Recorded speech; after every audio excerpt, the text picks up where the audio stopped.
যাক বাবা, আজকে বাজারে গিয়ে মাছ পেয়েছি, নইলে বউয়ের যে কত কথা শুনতে হতো।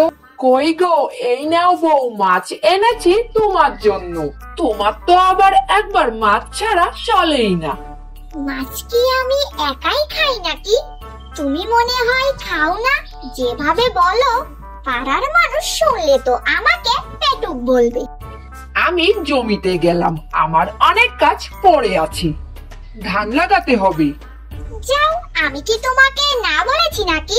ওহ, ওর এত টেরা টেরা কথা শুনতে শুনতে আমার কানটা একেবারে পচে গেল।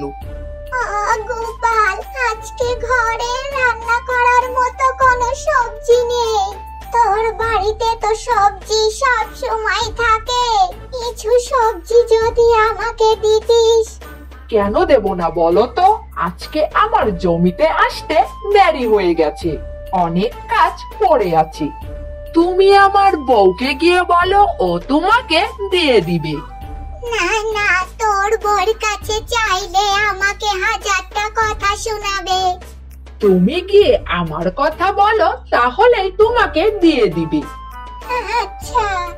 তখন ঠাকুমা গোপালের বাড়িতে যাচ্ছিল। গোপালের বউ, কোথায় গেলে? হ্যাঁ, আমি বাড়িতেই আছি। তা আজকে হঠাৎ তুমি আমার বাড়িতে কি মনে করে? আমাকে গোপাল তোমার কাছে পাঠালো, আমাকে কিছু সবজি দেওয়ার জন্য। আসলে আজকে রান্নার মতো ঘরে কিছুই নেই। বললেই হলো, সবজি কি আমি আপনাকে ফ্রিতে দেব নাকি? আমি একটা সবজিও দেব না, যদি কিনে নেন তাহলেই দিব। কিন্তু গোপাল তো বলল দিতে। ও বললেই হলো, সবজি চাষ করতে অনেক কষ্ট হয়, বুঝলেন? আপনার বয়স হয়েছে বলেই যে আপনি চাইবেন আর আমি দিয়ে দেব, সেটা হচ্ছে না। গোপালের বউ সেই বুড়িমাকে অপমান করে তাড়িয়ে দিল। তখন বুড়িমা সেখান থেকে চলে যায়। গোপালদের বাড়ির উঠানে ছিল একটা কলা গাছ, আর গাছটায় অনেক কলাও ধরেছিল। সেই কলা গোপালের বউ নিজেও পারত না, কাউকে পারতেও দিত না। কি হলো ঠাকুমা, তুমি এমন মন খারাপ করে বসে আছো কেন? আজকে ঘরে রান্না করার মতো কিছুই নেই, কি যে খাবো। এখন থেকে হয়তো আমাকে না খেয়েই থাকতে হবে। পিসি, তুমি কেন এমন মন খারাপ করে আছো? তুমি আজকে আমাদের বাড়িতে খেও। এই মিষ্টি কাকিমা তোকে ডাকছে, খুব রেগে আছে দেখলাম। তাড়াতাড়ি তুই বাড়ি যা।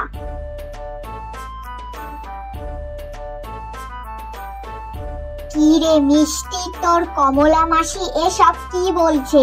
তুই আর মিনা নাকি ওদের বাড়িতে কলা চুরি করতে গেছিস? মা, আমি কমলা মাসির বাড়িতে কলা চুরি করতে যাইনি। এত ছোট বয়সে যদি চুরি করা শেখে, তাহলে বড় হয়ে কি করবে? তোমার মেয়েকে একটু ভালো শিক্ষা দাও, বুঝলে?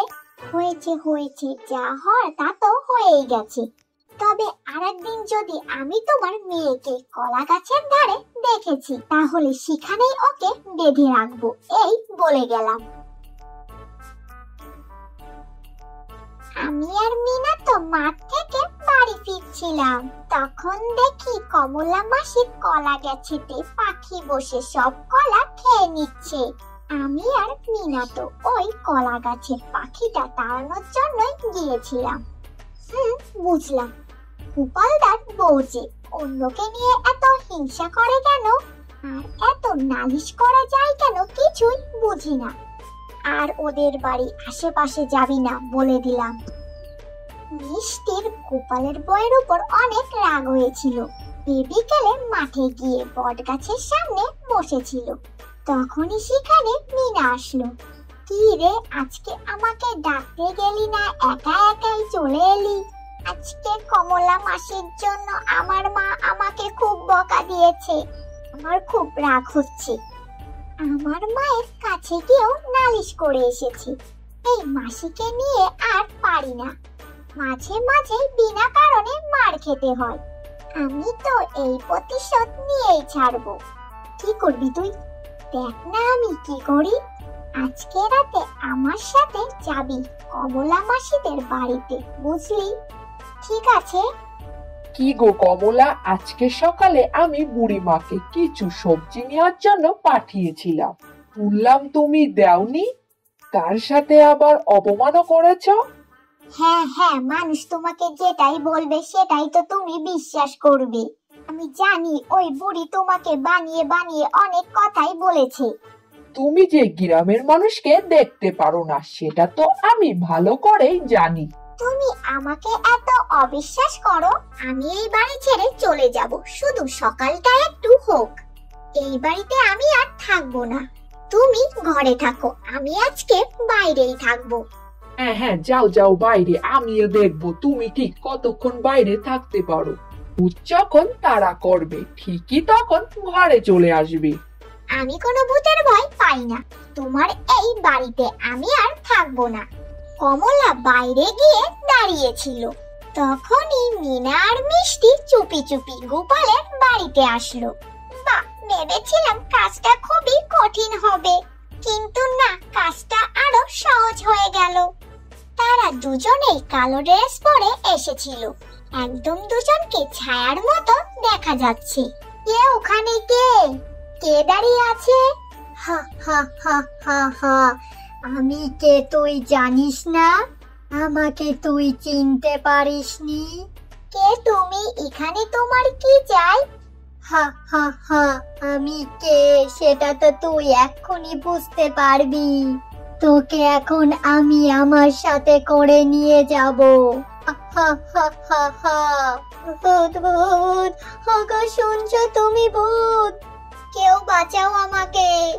একদম কোনো চিৎকার করবি না তুই, আর একবার যদি তোর মুখ থেকে কোনো আমি চিৎকার শুনেছি, একেবারে তোর দেহ থেকে মাথাটা আলাদা করে দেব। হা হা হা, আমাকে ঘরে যেতে দাও, আমি কিছু করিনি, আমাকে তোমরা মেরো না।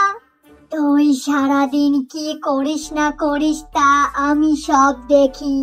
তুই আজ সকালে এক বুড়িকে সাহায্য করিসনি, তোর সামর্থ্য থাকা সত্ত্বেও, আর একটা বাচ্চা মেয়েকে তুই বিনা অপরাধে মার খাইয়েছিস। ওকে তো এখন আমি নিয়ে যাবই। গোপালের বউ ভয়ে সেখানেই অজ্ঞান হয়ে যায়। তখন মিনা আর মিষ্টি তাড়াতাড়ি করে সেখান থেকে চলে যায়। তারপরের দিন সকালের কথা।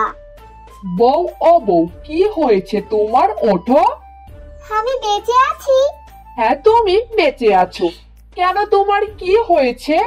আমি তোমায় বলেছিলাম না বাইরে থাকতে হবে না? ভূত এসেছিল রাতে।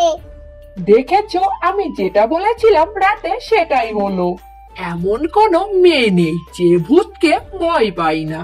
কাল রাতে তো খুব জেদ দেখিয়ে বাড়ির বাইরে চলে এলে, আর এখন তোমার এই অবস্থা। না গো, আমি তোমায় সত্যি বলছি, কাল রাতে ভূত এসেছিল আর বলেছে আমি যে মানুষকে অপমান করি, হিংসা করি, সেজন্য তারা আমাকে মেরে ফেলবে।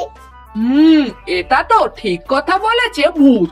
তুমি তো নিজে বুঝতেই চাও না, তুমি কিন্তু মানুষকে অনেক হিংসা করো। এটা কিন্তু ঠিক না।